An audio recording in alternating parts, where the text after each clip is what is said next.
Have you ever been, just wandering, feeling a bit, well, mundane, Mm-hmm. and then something just catches your eye, like a storefront you swear you've never noticed before? Yeah, or maybe a weird window display. Exactly, and suddenly you just feel this undeniable pull. You have to go inside. Right, that feeling. That feeling, that kind of inexplicable magnetic tug towards something unusual.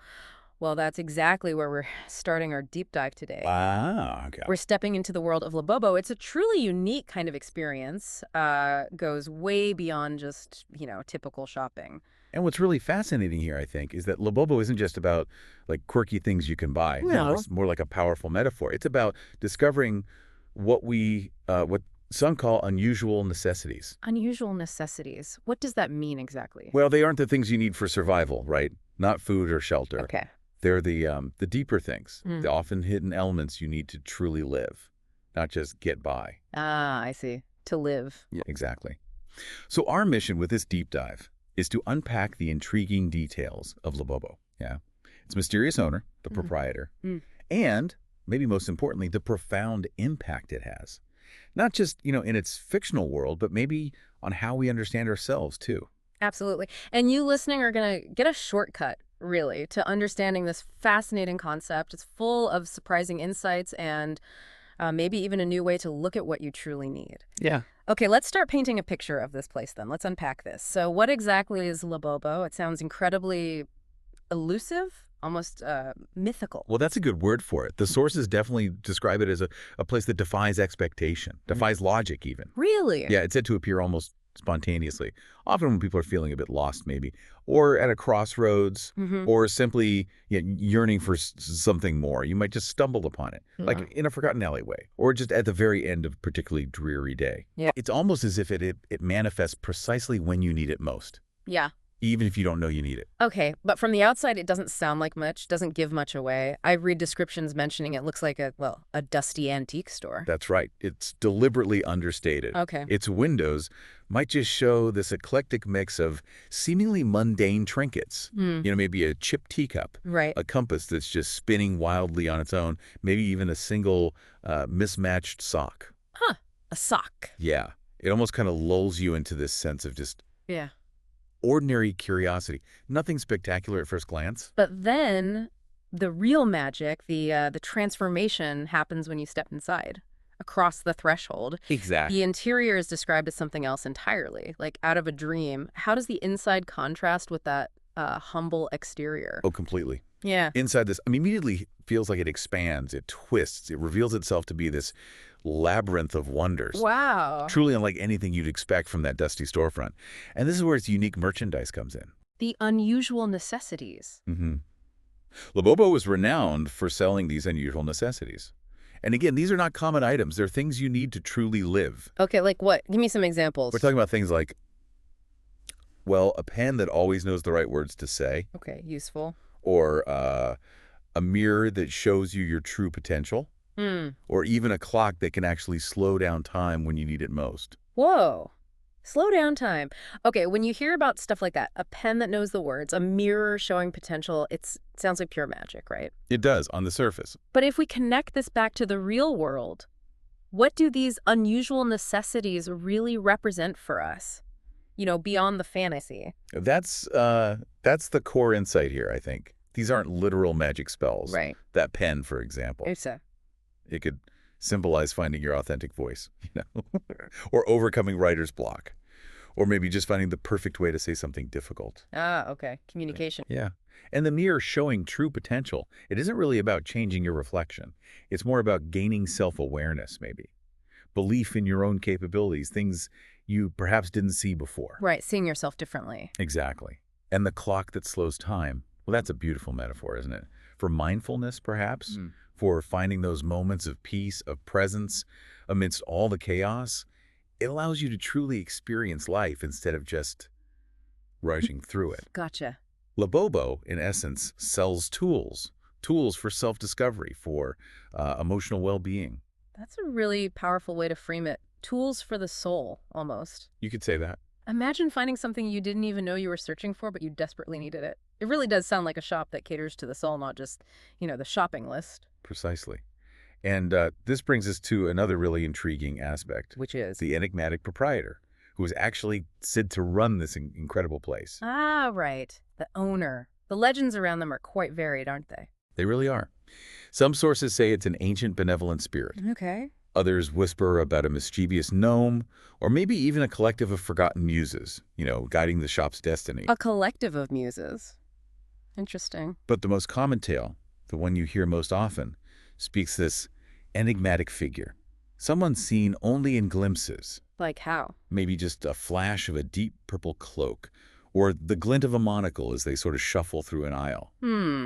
Mysterious. Very. They apparently never speak much, but their presence is described as calming, almost magical in itself. Okay, so a quiet presence. Yes, and that quiet presence is key.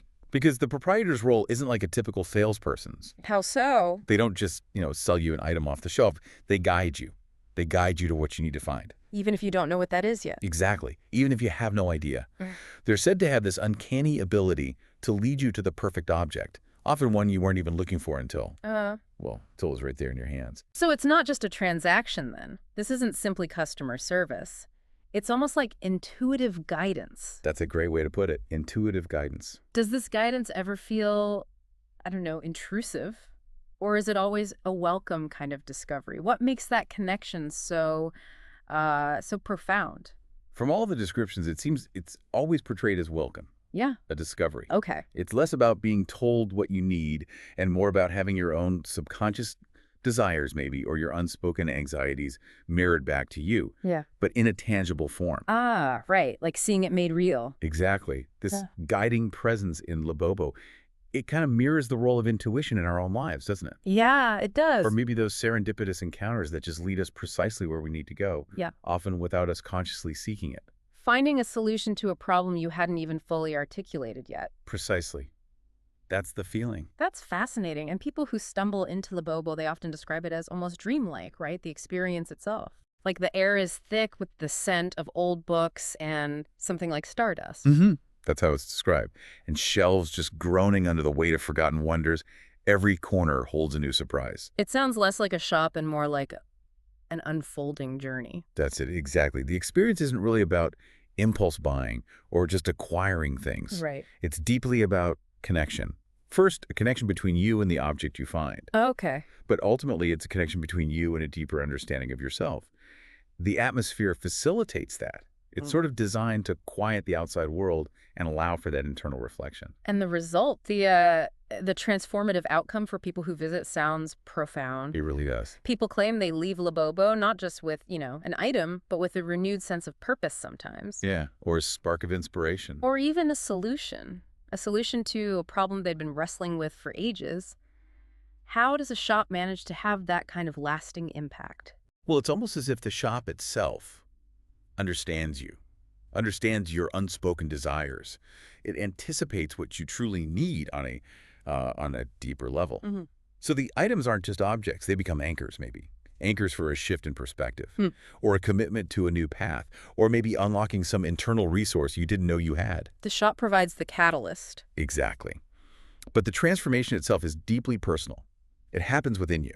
So what does this all mean for you, the listener? How can we connect this whole concept of Labobo to our own lives? That search for unexpected solutions, or maybe finding a missing piece of ourselves? Well, I think it encourages us to cultivate an awareness, an awareness for our own unusual necessities. What do you need to truly live right now? Not just survive, but live fully. Is it more clarity, more courage, maybe more patience, or just a renewed sense of wonder? Things you can't just buy off a shelf. Exactly. You won't find those things at a big box store. Right. So just to recap then, Labobo is this extraordinary place where the ordinary becomes extraordinary. And where you don't just find things, but you find a piece of yourself, maybe a piece you didn't even know was missing. Well put. It's a reminder that true fulfillment often lies in discovering what's hidden, sometimes hidden in plain sight. If we connect this to the bigger picture then, the story of Labobo encourages us to look beyond the obvious, right? For solutions, for discoveries. Absolutely. It's really about being open. Open to the unexpected signals, those quiet intuitions we sometimes ignore. Yeah. And those serendipitous encounters that might actually be guiding us if we let them. So the next time you're out wandering, maybe down an unfamiliar street, Mm. or just feeling a little lost, or perhaps just a bit too ordinary, Yeah. keep your eyes open. Keep them open for your own Labobo. Mm. It might not be a physical storefront, of course. Probably not. It could be that peculiar book that just seems to fall off the shelf right in front of you, or a random conversation with a stranger that sparks something, or even just an unexpected thought that leads to a whole new idea. Right. Any of those things. Look for that inexplicable pull, that moment of unexpected discovery. It could lead you to finding something you didn't even realize was missing. True needs, it seems, often appear when you're simply open to the extraordinary. And this raises, I think, an important question for you to consider, listening in. Go on. What unusual necessity are you perhaps unknowingly searching for right now? And where? Where might you unexpectedly find it? Mm. The answer might be closer than you think, just waiting for you to simply be open to it.